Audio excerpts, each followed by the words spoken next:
Vamos, hermanos, a mirar la palabra.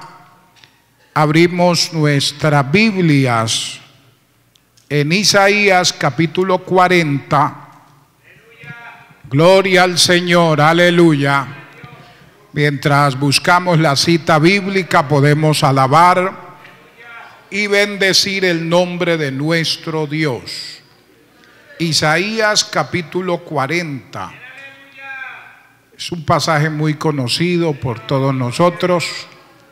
Vamos a leer del verso 27 hasta el verso 31.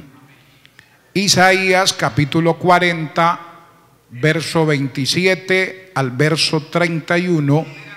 Leemos la palabra con la autoridad del Padre, del Hijo y del Espíritu Santo. ¿Por qué dices, oh Jacob, y hablas tú, Israel? Mi camino está escondido de Jehová, y de mi Dios pasó mi juicio. ¿No has sabido, no has oído que el Dios eterno es Jehová, el cual creó los confines de la tierra? No desfallece, ni se fatiga con cansancio, y su entendimiento no hay quien lo alcance. Él da esfuerzo al cansado y multiplica las fuerzas al que no tiene ningunas. Los muchachos se fatigan y se cansan, los jóvenes flaquean y caen, pero los que esperan a Jehová tendrán nuevas fuerzas, levantarán alas como las águilas, correrán y no se cansarán, caminarán y no se fatigarán. Amén. Padre que estás en los cielos, te alabamos, Señor, en esta preciosa noche una vez más. Te damos gracias porque tú eres bueno, tu misericordia es para siempre y nos concedes la bendición, la oportunidad de poder estar en tu casa. Gracias por cada hermano, Señor, que se esfuerza por estar aquí. Te pido que tú bendigas su vida espiritual, que nuestros corazones sean esa buena tierra, Señor, donde la semilla produce fruto, Dios mío, para gloria de tu nombre. Usa tu palabra para bendecir a los que estamos aquí y los que siguen también la transmisión de este servicio, Padre, en el nombre de Jesús. Muchas gracias. Amén. Gloria al Señor. Siéntese, hermano, por favor, tenga la bondad. Quiero compartir la palabra del Señor en esta noche bajo el título Consuelo en medio de la tribulación. Consuelo en medio de la tribulación. El libro de Isaías lo podemos dividir en dos partes. Y encontramos la primera parte desde el capítulo 1 hasta el capítulo 39. Y esta primera parte está dirigida o va dirigida a Judá. Y es durante el ministerio del profeta Isaías. Lo hace el Señor con el propósito de amonestar al pueblo por su pecado, por su indiferencia, por alejarse de Dios, por apartarse de Dios. Y le señala también las consecuencias que iban a venir sobre ellos por haberse apartado de Dios. O sea, son profecías prácticamente de juicio sobre el pueblo de Dios por causa de su pecado, del capítulo 1 al capítulo 39. Pero ya del capítulo 40 al capítulo 66 hay un cambio, porque ya no hay una palabra de juicio, sino una palabra de consolación, una palabra de ánimo, una palabra de esperanza. Y mire que estas palabras o estas profecías iban dirigidas al pueblo de Dios y hacía referencia a los 70 años de cautividad que ellos iban a tener en Babilonia. no estaban en ese tiempo cuando Isaías da sus profecías, ni tampoco estaba, por decirlo así, muy cerca, porque después que Isaías profetiza, aproximadamente transcurrieron unos 150 años para que se cumplieran ese cautiverio del pueblo de ser llevado a tierras de Babilonia. Pero mire que desde antes Dios no solo les estaba hablando del juicio, sino que también les habla de consolación. Y les habla como si ellos ya estuvieran viviendo el cautiverio, pero no lo estaban viviendo todavía. Faltaba mucho tiempo para que eso sucediera. Pero el propósito que encontramos del capítulo 40 en el libro de Isaías hasta terminar, el propósito de estas profecías era llevar consuelo al pueblo de Dios. Era profetizarles a las futuras generaciones las buenas nuevas. Era un anuncio de liberación. Era un mensaje que de antemano se les estaba dando acerca de la victoria que iban a tener en medio de su cautividad, en medio de su momento difícil. Aquí Dios les profetiza que iban a venir momentos difíciles, pero de antemano también les habla del consuelo que iba a venir y de la liberación que ellos iban a experimentar.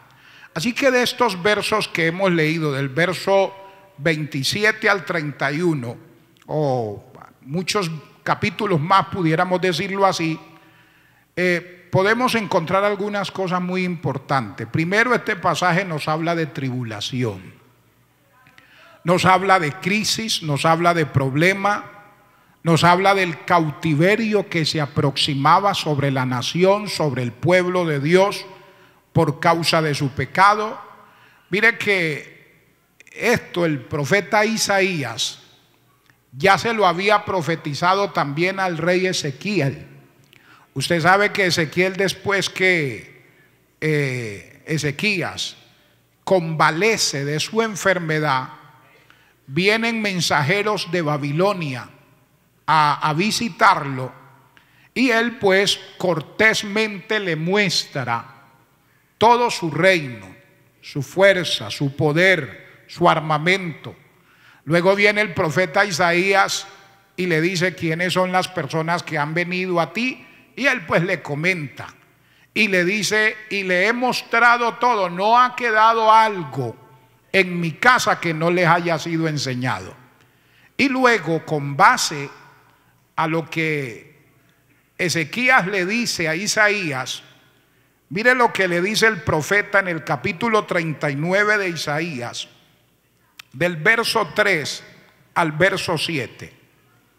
Isaías capítulo 39, verso 3 al verso 7. Entonces el profeta Isaías vino al rey Ezequías y le dijo: ¿qué dicen estos hombres y de dónde han venido a ti? Y Ezequías respondió: de tierra muy lejana han venido a mí, de Babilonia. Dijo entonces: ¿qué han visto en tu casa? Y dijo Ezequías: todo lo que hay en mi casa han visto, y ninguna cosa hay en mis tesoros que no les haya mostrado. Verso 5. Entonces dijo Isaías a Ezequías: oye palabra de Jehová de los ejércitos. He aquí vienen días en que será llevado a Babilonia todo lo que hay en tu casa y lo que tus padres han atesorado hasta hoy. Ninguna cosa quedará, dice Jehová, de tus hijos que saldrán de ti y que habrás engendrado, tomarán y serán eunucos en el palacio del rey de Babilonia. Tremendo. Entonces usted ve en esta primera parte que nos habla de tribulación, porque antes de esa palabra de consuelo, hubo una palabra, hubo un mensaje de tribulación y de juicio. Pero además de eso, la causa principal que llevó al pueblo de Dios a ser llevado cautivo a tierra de Babilonia fue precisamente el liderazgo impío, perverso de Manasés. En esos años que Dios le dio a Ezequías, en esos años engendró a Manasés.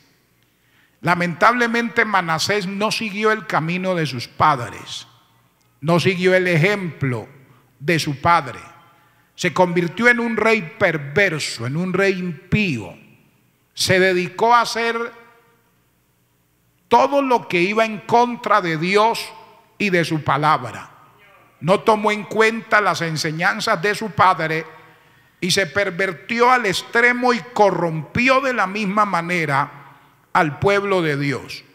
Por eso usted mira en el segundo libro de los Reyes, el capítulo 21, verso 11 al verso 15, dice: por cuanto Manasés, rey de Judá, ha hecho estas abominaciones y ha hecho más mal que todo lo que hicieron los amorreos que fueron antes de él, y también ha hecho pecar a Judá con sus ídolos.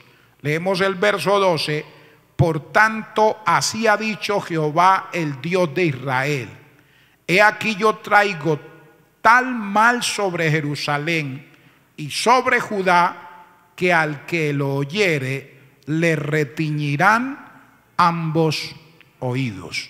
O sea, el juicio que iba a venir en el futuro sobre el pueblo de Dios por causa de su pecado y por causa de este rey Manasés haberse desviado de Dios y haber desviado al pueblo tras la apostasía, tras la idolatría, por haberlo alejado de Dios, el juicio que iba a venir sobre ellos era terrible. O sea, ese cautiverio a Babilonia no fue gratis. Eso se fue acumulando con el paso del tiempo, una serie de acciones y de pecados, tanto en los reyes, en los sacerdotes, en los ministros, en el pueblo, de tal manera que llegó el momento que Dios se cansó. La copa de Dios rebosó, alabado sea el nombre del Señor, y el juicio de Dios se derramó sobre su pueblo. Mire que este primer punto nos enseña que a veces enfrentamos situaciones difíciles o tribulaciones por dos razones. A veces llegan de manera inesperada. Nosotros enfrentamos circunstancias en la vida que no provocamos. Vivimos en un mundo imperfecto y estamos expuestos a vivir tribulaciones, a vivir angustias, a vivir momentos difíciles. Amén. Pero hay situaciones que vienen porque nosotros las ocasionamos, que vienen por causa de nuestro pecado, que vienen por causa de nuestra indiferencia, que vienen por causa de la apatía espiritual de la persona, del descuido.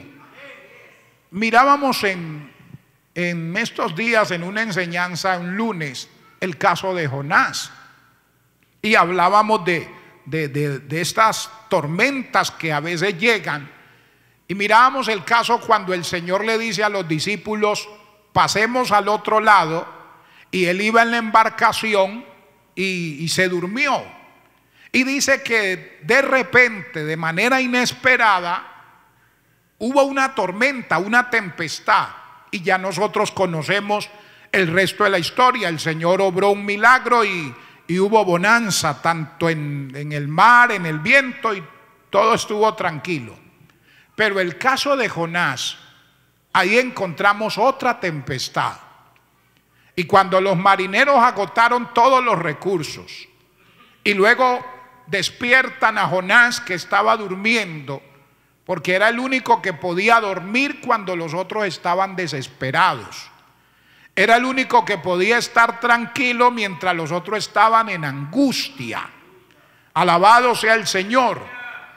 Y entonces, cuando ya Él les declara a ellos que la tempestad, la tormenta que estaban sufriendo era por su causa, Él les dice a ellos: están perdiendo el tiempo en todo lo que están haciendo. Para que el mar se les aquiete, ustedes tienen que arrojarme al mar.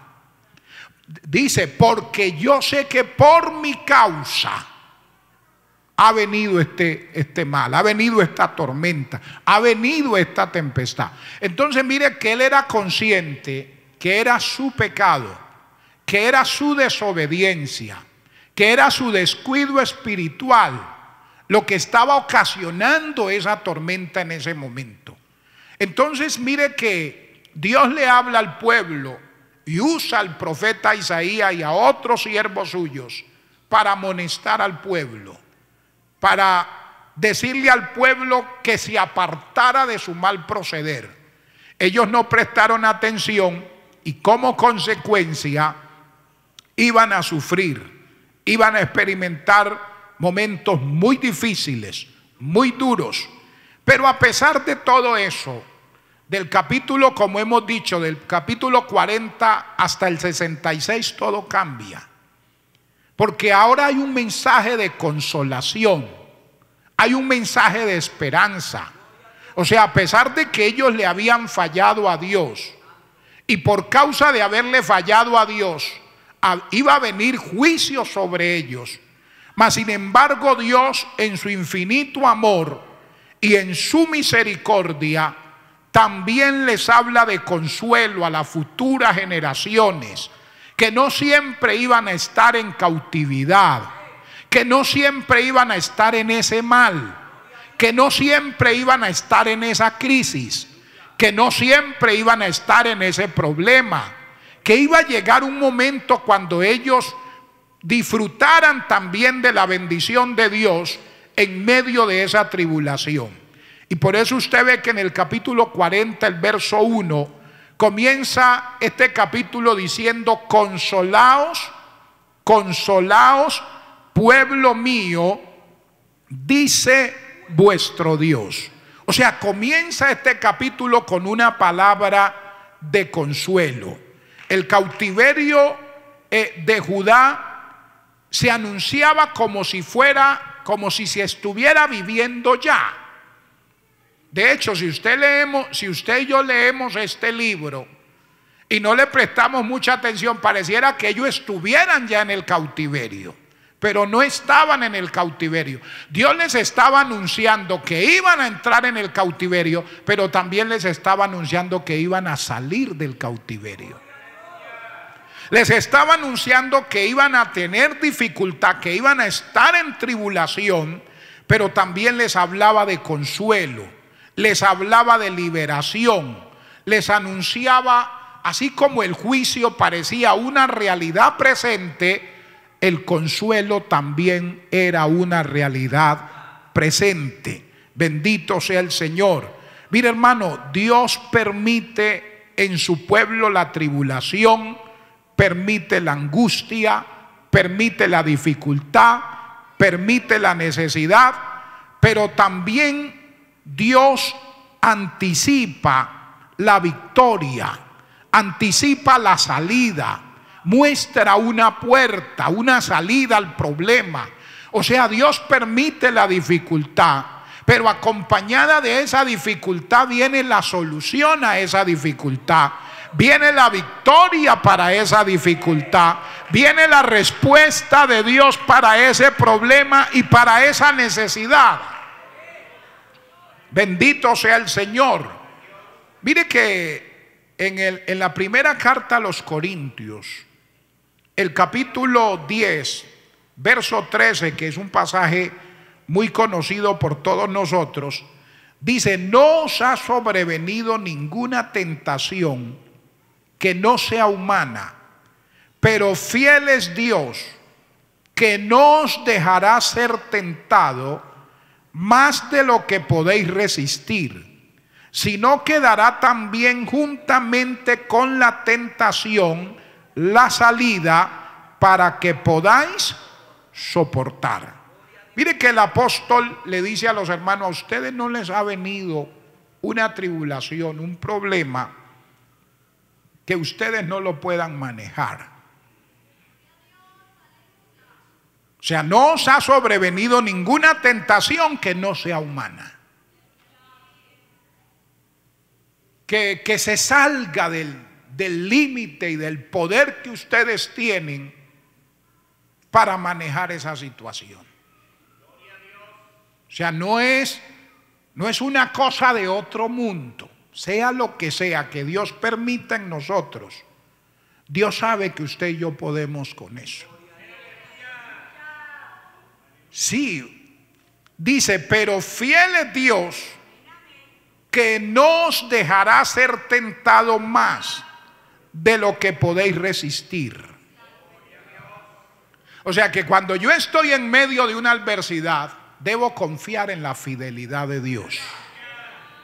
No importa el problema en el cual usted y yo nos encontremos, no debemos dudar de la fidelidad de Dios. O sea, en medio de mi situación, por difícil que sea, debo decir: Dios es fiel. Y siempre debo adorar la fidelidad de Dios. Debo exaltar la fidelidad de Dios. Así no entienda la situación por la que esté atravesando, así no comprenda el por qué, no encuentre una respuesta a la situación que yo pueda estar viviendo, si algo me debe dar paz, si algo debe tranquilizarme, si algo me debe llevar a confiar, a estar seguro que vendrán tiempos mejores, es saber que Dios es fiel, es saber que Dios es fiel, que nuestro Dios es fiel, que al Dios que yo le sirvo es un Dios fiel. Y dice que no permitirá que yo sea tentado, sea probado más de lo que yo pueda resistir. O sea, usted y yo podemos con la situación que estamos viviendo, por difícil que sea. ¿Por qué? Porque Dios es fiel. No, pero pastor, es que usted no se imagina lo que estoy viviendo. Usted tampoco se imagina lo que viven otros. Porque a veces uno cree que es que de verdad el problema duro es el mío. Pero no, hermano. Por eso el Señor dice: no, lo que usted está viviendo no es cosa del otro mundo. Es cosa que otros están viviendo y que están viviendo en situaciones difíciles, peores. Pero bueno, no importa, dice el Señor, cuán difícil, cuán dura, cuán fuerte sea la situación que usted y yo estemos viviendo, usted puede confiar en mi fidelidad. Y que Dios no va a permitir que sobre usted caiga un peso más del que usted sea capaz de llevar. Bendito sea el Señor. O sea que Dios le pone límites, aún hasta las situaciones que usted y yo vivimos.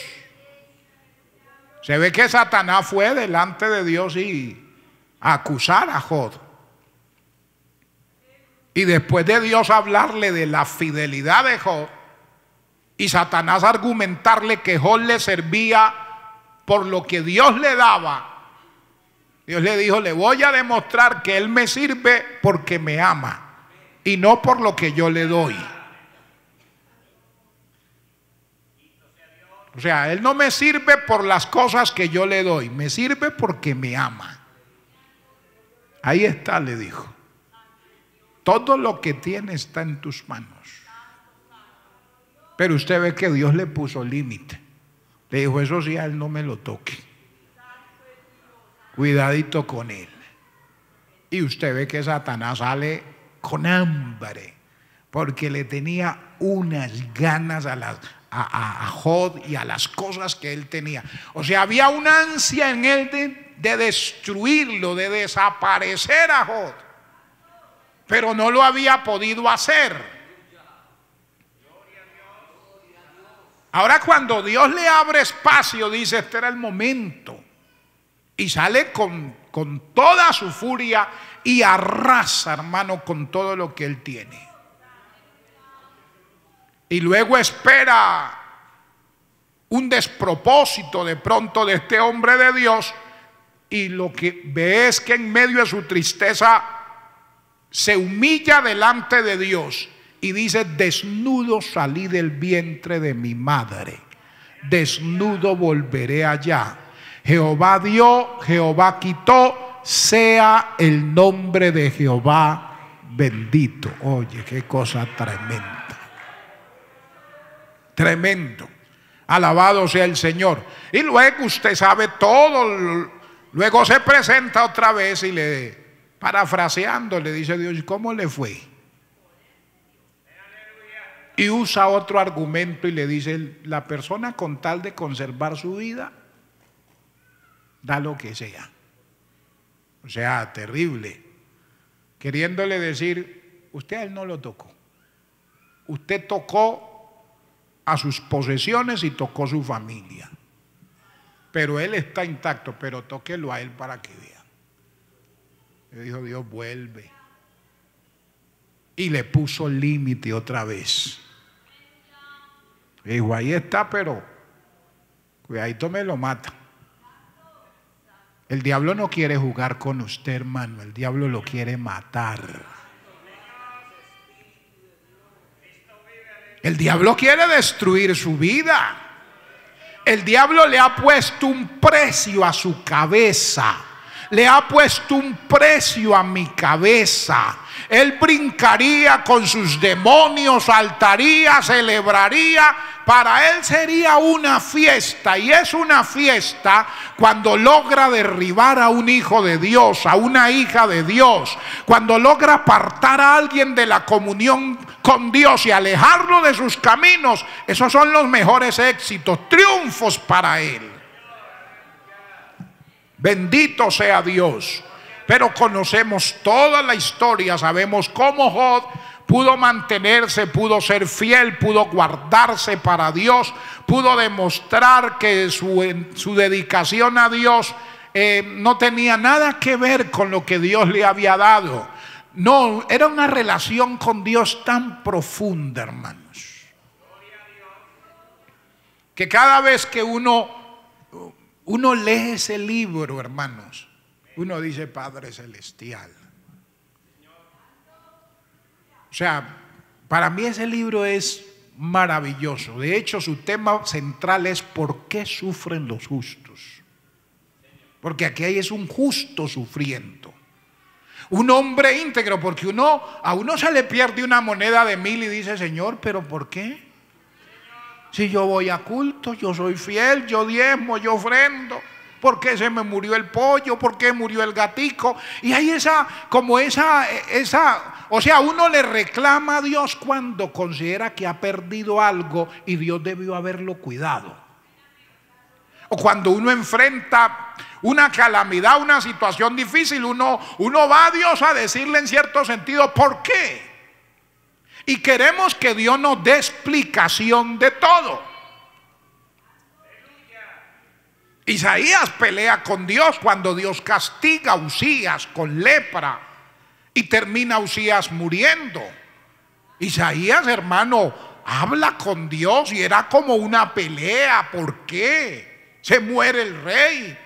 Si esto era una eminencia de rey, era un hombre íntegro, un hombre que reinó muchos años con mucha fidelidad. ¿Y por qué no le pasaste por alto esa pequeña falta? No considero que haya sido justo que este hombre que caminó más de 50 años con una fidelidad intachable, solo porque entró al santuario y tomó los incensarios de los sacerdotes y quiso ofrecer incienso, ya de una vez la lepra. Y vienen los sacerdotes y le dicen, Usías, sal del santuario, porque no te corresponde a ti sino a los sacerdotes ofrecer el incienso. Y él se enojó contra ellos. Cuando ellos se dan cuenta, había lepra en su frente y le dicen, sal del santuario porque Jehová te ha herido. Inmediatamente sale y muere el leproso. Y luego hay esa pregunta en cierto sentido, ¿por qué? Y por eso es que cuando Isaías tiene esa visión, porque es que uno a veces se siente como con ese derecho de decirle a Dios que le dé explicación de todo. Y uno se enoja con Dios cuando Él no le da explicación de todas las cosas. Y si no me da explicación, no voy a volver a culto. Y si usted no me da explicación por esto o aquello, yo no vuelvo a orar. Y no voy a ayunar más, porque usted sabe que yo ayuno. No voy a vigilar, no voy a leer más la palabra. Y entramos, y yo creo que a la mayoría nos ha pasado de momento de dárnoslas de pelear con Dios. Y entonces Dios llevó al profeta al santuario, porque Isaías era un hombre de Dios, un hombre fiel, y lo lleva al santuario y allá tiene una visión. ¿Me quiere conocer? Vamos al santuario. Y allá tiene esa visión terrible de la santidad de Dios, hermanos. Y es cuando ya termina de ver él esa visión, dice: ay de mí, se murió Usías, ahora voy yo de camino. Porque siendo hombre inmundo de labios y habitando en medio de pueblo que tiene labios inmundos, han visto mis ojos al Rey, Jehová de los ejércitos. Dijo Isaías: hasta aquí llegué. Pero Dios tuvo misericordia de él. Entonces usted encuentra en este capítulo esa palabra de consuelo, esa palabra de ánimo, esa palabra de esperanza. Dios había prometido consuelo y liberación para su pueblo en medio de la dificultad. El capítulo 40 de Isaías, verso 6 al verso 8. Aleluya. Leamos desde el verso 5. Y se manifestará la gloria de Jehová, y toda carne juntamente la verá, porque la boca de Jehová ha hablado. Voz que decía: da voces. Y yo respondí: ¿qué tengo que decir a voces? Que toda carne es hierba, y toda su gloria como la flor del campo. La hierba se seca y la flor se marchita, porque el viento de Jehová sopló en ella. Ciertamente como hierba es el pueblo. Pero dice luego el verso 8: sécase la hierba, marchítase la flor, mas la palabra del Dios nuestro permanece para siempre. ¿Qué les estaba diciendo Dios? Pase lo que pase, mi palabra se va a cumplir. Y liberación va a venir, consuelo va a venir. Que ustedes vean en Babilonia que todo parece imposible, no. Lo que yo he dicho se cumple. Qué bueno es creerle a Dios. Qué bueno es creerle a la palabra. Qué bueno es confiar en lo que Dios ha prometido. Alabado sea el Señor. Él les estaba hablando que en medio de la tribulación iban a tener consuelo. Iban a tener descanso. Iban a recibir la bendición de Dios en medio de su dificultad. Y en tercer lugar, para terminar, mire que este pasaje nos habla de un principio general para la iglesia. Del verso 27 al 31 que hemos leído, nos dice que Dios no olvidará a su pueblo y no ignorará su condición. Hermano, Dios nunca se olvidará de nosotros. ¿Cuántos creemos que Dios jamás se olvidará de nosotros? Y Dios no se olvida tampoco de su condición y de mi condición.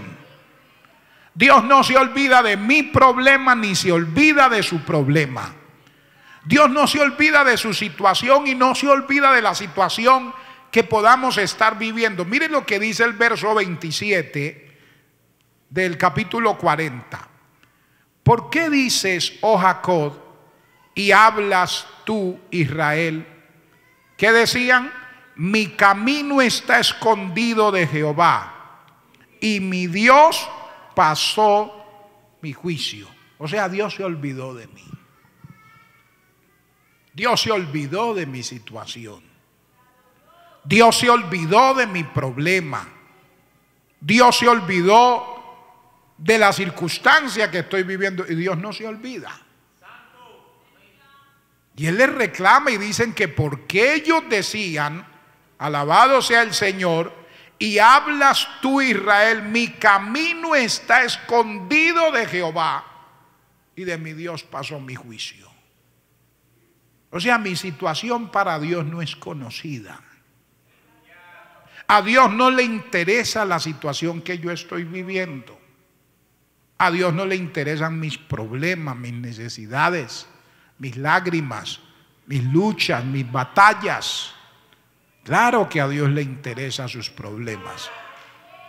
Claro que a Dios le interesa su situación, su necesidad. Mire que cuando Él envía a Moisés para sacar al pueblo de Israel de la tierra de Egipto, Dios le dice a Moisés que Él había visto a su pueblo, había oído a su pueblo y iba a descender para ayudarlos. O sea, Dios había visto la angustia de ellos, había oído el clamor de ellos en medio de su angustia, y había llegado el momento para sacarlos de esa situación en la que se encontraban. Por eso Mateo capítulo 6, verso 31 y verso 32 dice: no os afanéis pues diciendo, ¿qué comeremos o qué beberemos o qué vestiremos? Porque los gentiles buscan todas estas cosas, pero vuestro Padre Celestial sabe que tenéis necesidad de todas estas cosas. O sea, Dios conoce todo de mí. A Dios no se le escapa un detalle de su vida y de mi vida. A Dios no se le escapan sus lágrimas, no se le escapan sus pensamientos, sus preocupaciones, sus angustias, sus momentos en soledad, llorando en la presencia del Señor, preocupado, preocupada por la situación de su casa, de su familia, de sus hijos, de su economía, de todo lo que le está rodeando. Dios conoce todos los detalles de su vida y de mi vida. Dios sabe sus preocupaciones y sabe las mías. Y Dios no es indiferente a la situación que estamos viviendo. Tampoco es un problema para Dios que usted y yo clamemos, que oremos, que en todo tiempo le digamos: aquí estoy, no te olvides de mi causa, de mi necesidad. Alabado sea el Señor. ¿Por qué? Mire que en el verso 28 al verso 31 dice que la fatiga no será un obstáculo para que Dios obre, para que Dios se glorifique en su necesidad y en mi necesidad. Verso 28. ¿No has sabido, no has oído que el Dios eterno es Jehová, el cual creó los confines de la tierra? Y les dice: no desfallece, ni se fatiga con cansancio, y su entendimiento no hay quien lo alcance. Más bien, Él da esfuerzo al cansado y multiplica las fuerzas al que no tiene ningunas. Y dice: los muchachos se fatigan y se cansan, los jóvenes flaquean y caen, pero, hay un pero, pero los que esperan a Jehová en su tribulación, en su problema, en su crisis, en su necesidad, en su tentación. Dice, tendrán nuevas fuerzas, levantarán alas como las águilas, correrán y no se cansarán, caminarán y no se fatigarán. Oh, aleluya.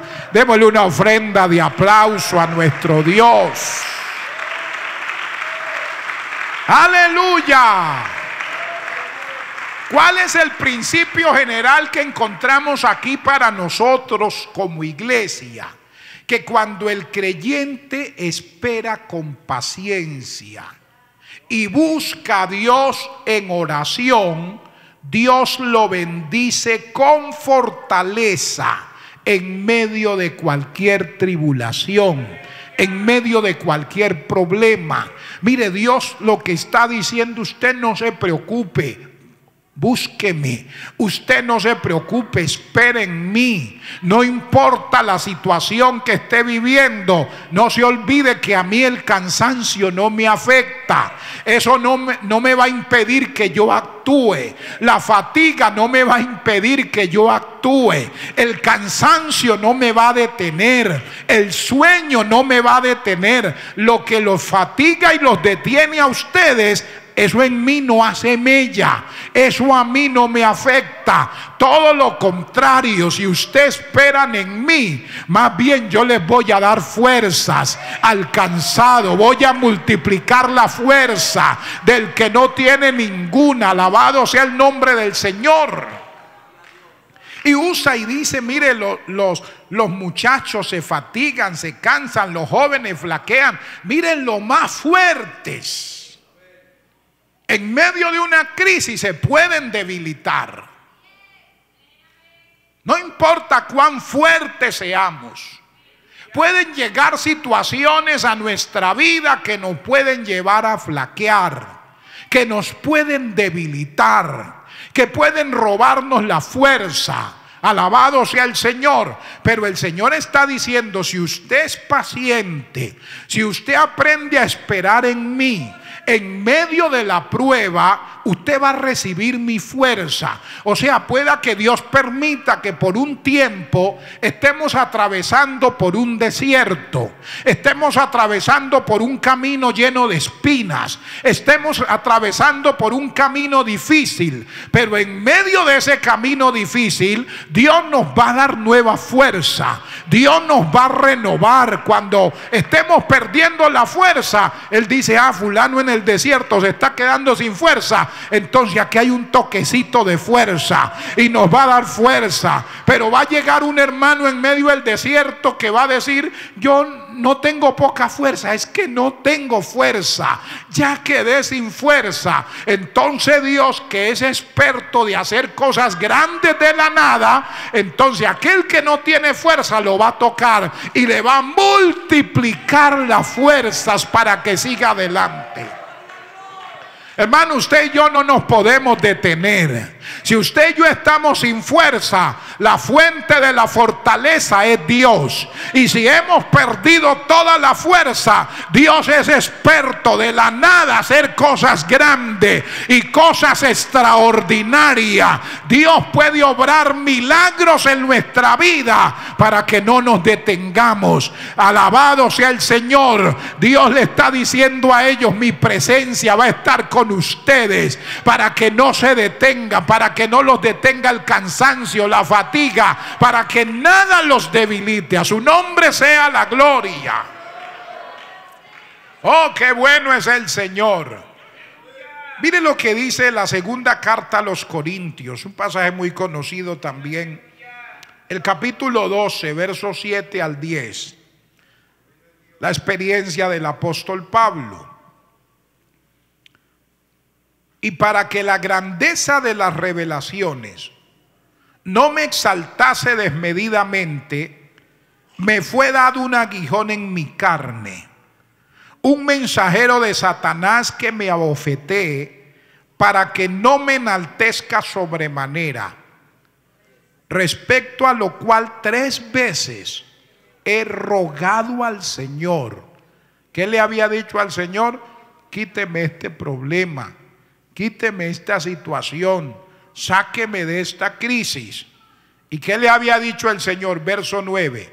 Y me ha dicho: bástate mi gracia, porque mi poder se perfecciona en la debilidad.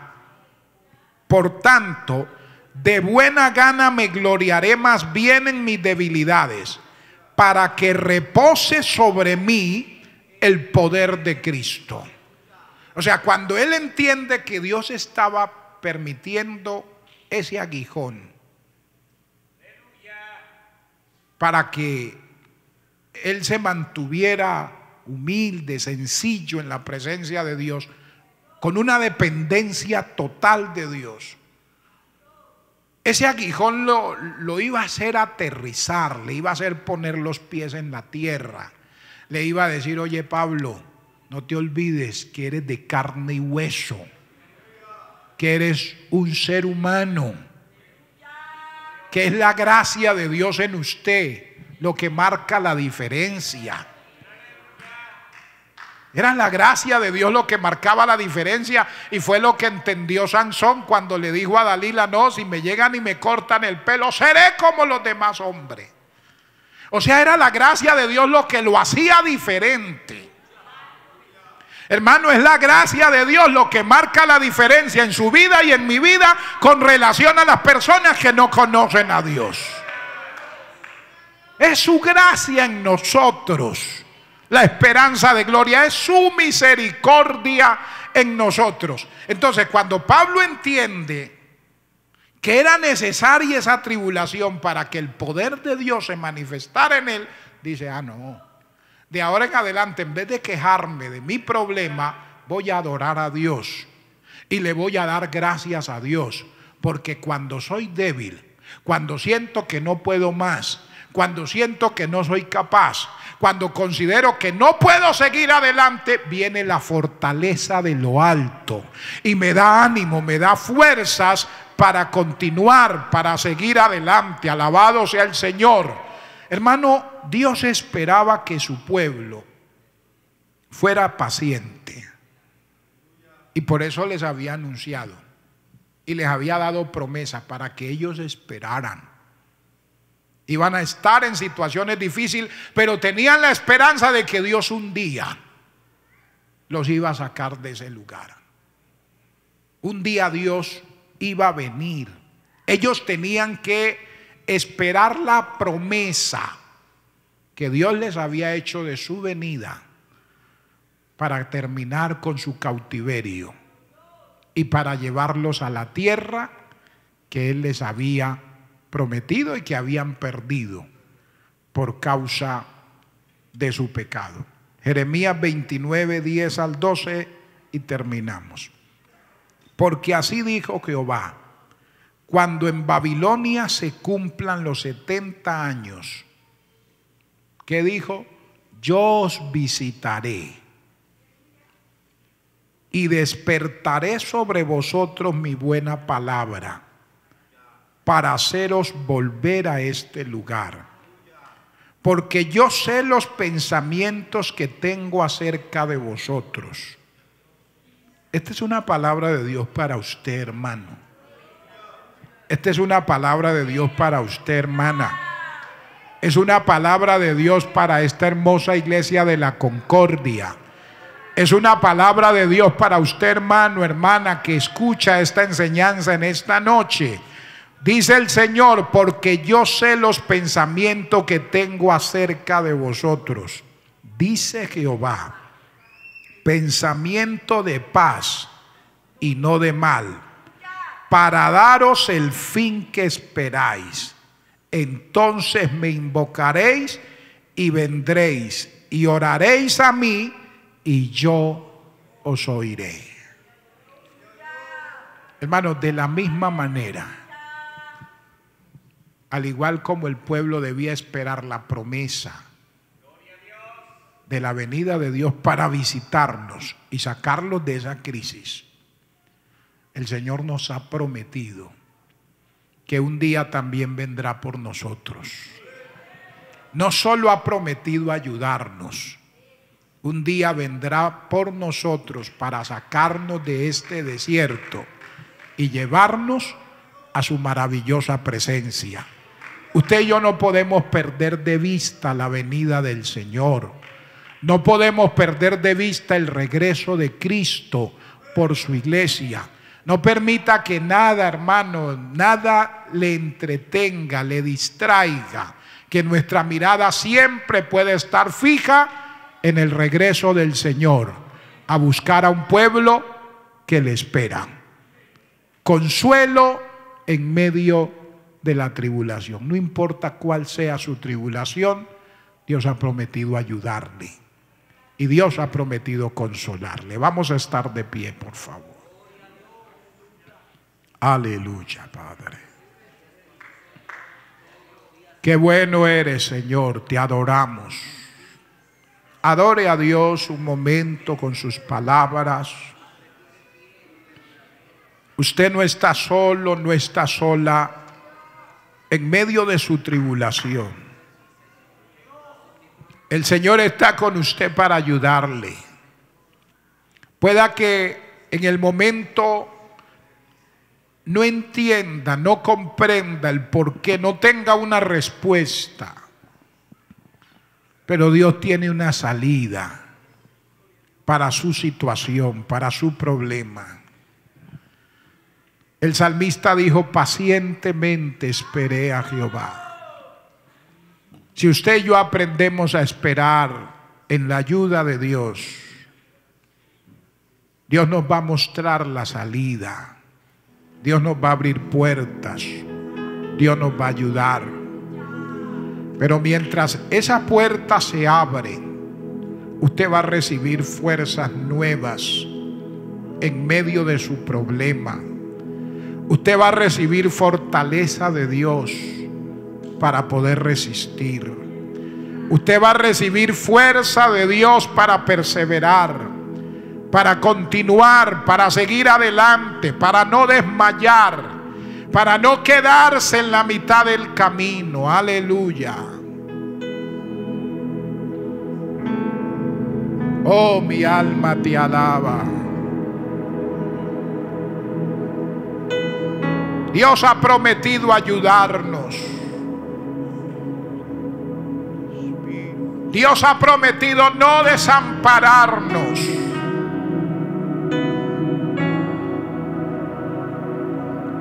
Aunque no encuentre una salida, qué bueno que aprendamos a descansar en Dios. Aleluya.